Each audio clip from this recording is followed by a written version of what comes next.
প্রিয় বন্ধুগণ, আমরা সকাল 10টা থেকে এই পর্যন্ত এক নাগারে টুকিটাকি আলাপ আলোচনা, কিছু প্র্যাকটিক্যাল কথাবার্তা, বিশেষ করে ল, স্থানীয় সরকার কমিশনের যে রিফর্মস কমিশন, সেই কমিশনের সম্মানিত সদস্য অ্যাডভোকেট আব্দুল রহমান সাহেব কি কঠিন শ্রম দিয়ে একটি রিপোর্ট উপস্থাপন করেছেন সরকারের কাছে, যেটা বাস্তবায়ন নির্ভর করবে আপনাদের উপর, এই কথা আমি বিশ্বাস করি। আজকে মূল প্রতিপাদ্য বিষয় ইভলিউশন, বিবর্তন, মিডিয়েশনের বিবর্তন থেকে শুরু করে আমরা কিভাবে ইউনিয়ন লেভেলে গ্রামীণ জীবনে উন্নয়ন হতে পারি, শান্তি প্রতিষ্ঠা করতে পারি, তার লড়াইয়ের প্রথম ধাপ আজকে ওয়ার্কশপ। কারণ সুপ্রিম কোর্ট অঙ্গনে অ্যাক্টিভেট মিডিয়েটার, তাদের নিয়েই আমরা প্রথম যাত্রা শুরু করতে চাই এবং আজকে অনুষ্ঠানে যারা মিডিয়েশন বান্ধব হিসাবে অংশগ্রহণ করে জানার চেষ্টা করছেন তাদেরকেও আমরা সাধুবাদ জানাই। তাদেরকে নিয়ে আমরা আমাদের যাত্রা শুরু করতে চাই। আর এই যাত্রা পথে আমি আবারও বলতে চাই,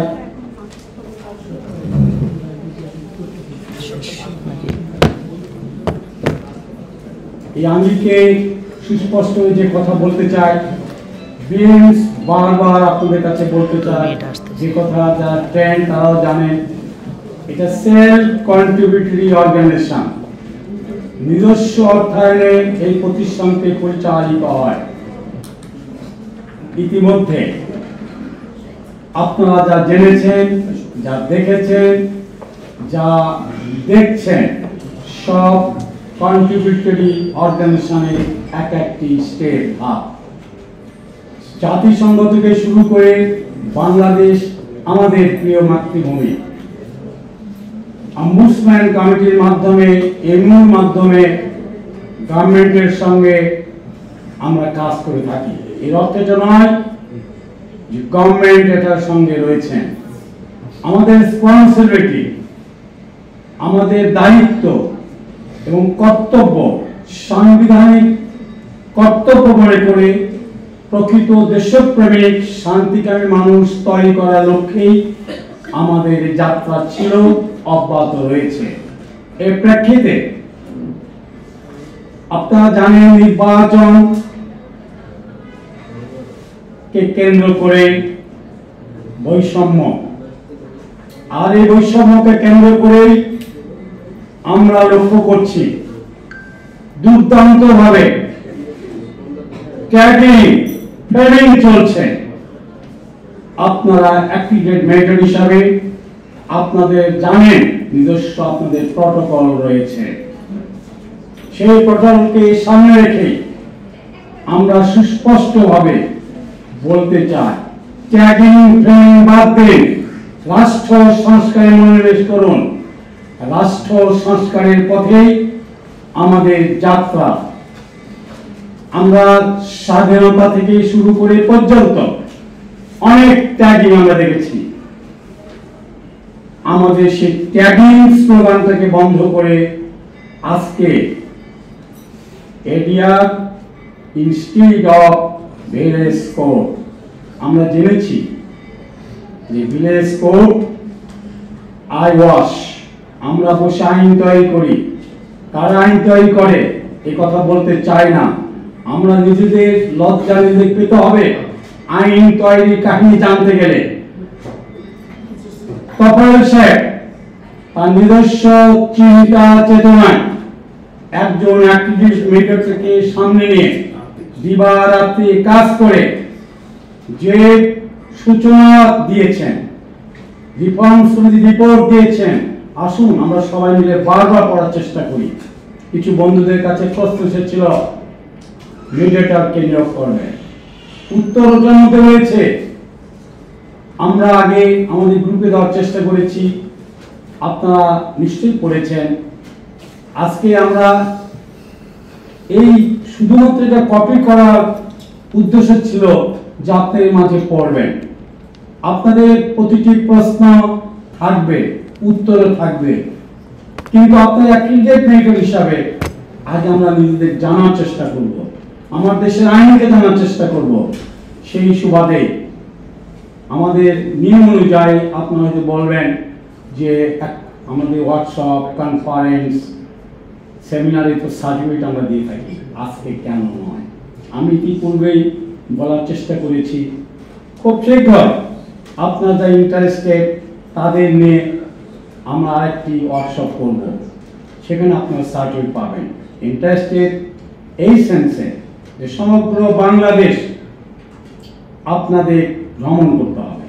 উদ্দেশ্য আমাদের ভ্রমণটা কি আপনারা সবাই জানেন, যে নিছক বেড়ানো না, সেখানকার মানুষদের সঙ্গে মিশে কথা বলা, মিডিয়েশন, অনুকূলে শান্তিপূর্ণ দেশপ্রেমী নাগরিক তৈরি করা।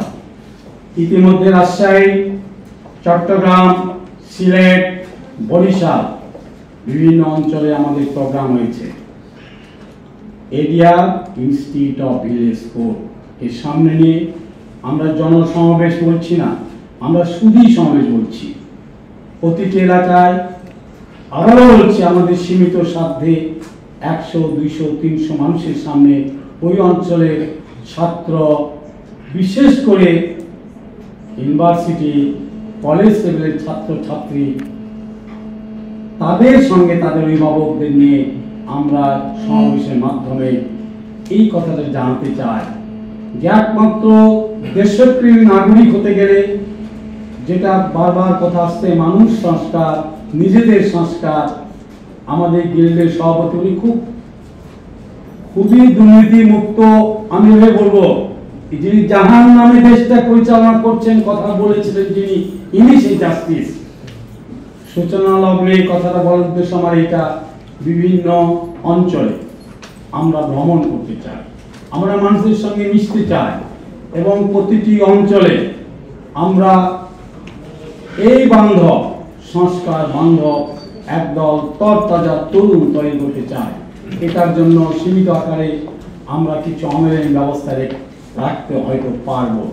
আপনারা যারা কাজ করবেন সেই গ্রামাঞ্চলে মানুষদের নিয়ে, যারা ইন্টার্ন হিসাবে, যারা মেডিকেল হিসাবে কাজ করবেন, প্রশ্ন এসেছে মেডিকেল নিয়োগ করবে কে?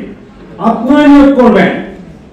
আইনের মধ্যে রয়েছে, প্রস্তাবিত আইনে কি রয়েছে, 10 জন মেডিকেল থাকবে, আমি তাকে চয়েস, আমি তাকে নিয়োগ করব, অর্থাৎ আমি মেডিকেল নিয়োগ করব। আর মেডিকেলের কাজ কি? একজন প্রশ্ন করেছিলেন, রহমান স্যার সুন্দর উত্তর দেওয়ার চেষ্টা করেছিলেন, ফোকাস কি, জয়েন্ট সেশন কি। আসুন, এটাকে পেশেন্ট হিসেবে গ্রহণ করতে পারলে আমরা সব জানতে পারবো। কিন্তু জানার প্রথম উৎস আমাদের বন্ধু বই, জানার উৎস বিদেশি আন্তর্জাতিক খ্যাতি সম্পন্ন এক্সপার্টদের বক্তব্য, এবং সেই তাকে সামনে নিয়ে রাজশাহী অঞ্চলে নওগাঁ সম্ভবত, চট্টগ্রাম, যেটা বললাম রিপিট করছি না, বাংলাদেশের প্রত্যন্ত অঞ্চলে বিভিন্ন শহর সহ আমরা যেতে চাই। তার আগেই ঢাকাতে আরেকটি আমরা ওয়ার্কশপ করতে চাই, সেই ওয়ার্কশপে আপনারা সার্টিফিকেট পাবেন। এবং আমি অ্যাপয়েন্ট বলবো না, আপনার কিছু নমিনেট হবেন যারা বিভিন্ন এলাকায় কাজ করতে হবে, অ্যাক্টিভেটেড মেডিয়েটর হিসাবে।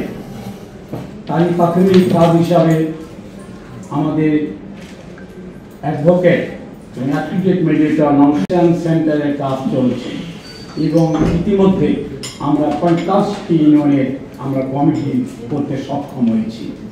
এই 50টি জায়গায় প্রথম আমাদের যাত্রা হবে, এবং আপনাদের যদি কোনো সাজেশন থাকে নেক্সট ওয়ার্কশপে, সেই সাজেশনকে নিয়ে আমরা আমাদের পথ চলা শুরু। রাষ্ট্র সংস্কার সেই 52 থেকে আসতেছে, যেটা আমাদের সম্পাদী বলেছেন, পরিষ্কার বলেছেন, আর কত সংগ্রাম করতে হবে, আর কত রক্ত দিতে হবে। উনি কিন্তু বলার চেষ্টা করেছেন বৈষম্য, বৈষম্য, বৈষম্য। আমি আমার পরিবারের বৈষম্য শেষ করতে পারি না, রাষ্ট্র বৈষম্য দিয়ে হাজার কোটি টাকা আমরা এখনো পাচার করছি, জোরে কথা বলার চেষ্টা করছি। সেই কারণে সমন্বিতভাবে অ্যাক্টিভেট মেডিয়েটর আপনারা, আপনাদের সামনে দেশের আইন আছে, আন্তর্জাতিক আইন আছে, মেডিসিন সংক্রান্ত প্রতিবেশী দেশ ভুটানে আইন হয়েছে, নেপালে আইন হয়েছে, ইন্ডিয়া আইন হয়েছে, পাকিস্তানে হয়েছে, শ্রীলঙ্কা হয়েছে। তারা সিঙ্গাপুর কনভেনশনকে অ্যাপ্রুভ করেছে, কনসেন্ট দিয়েছে।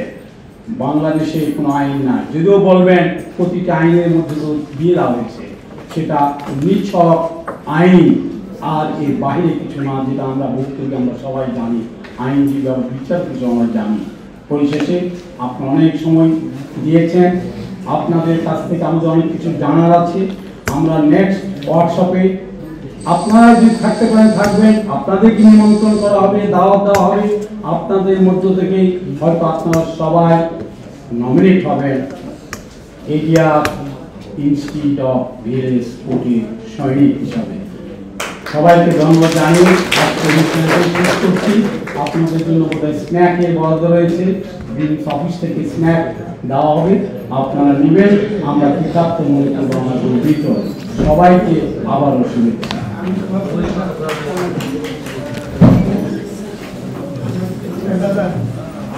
আপনি বুঝলেন না দাদা, আমি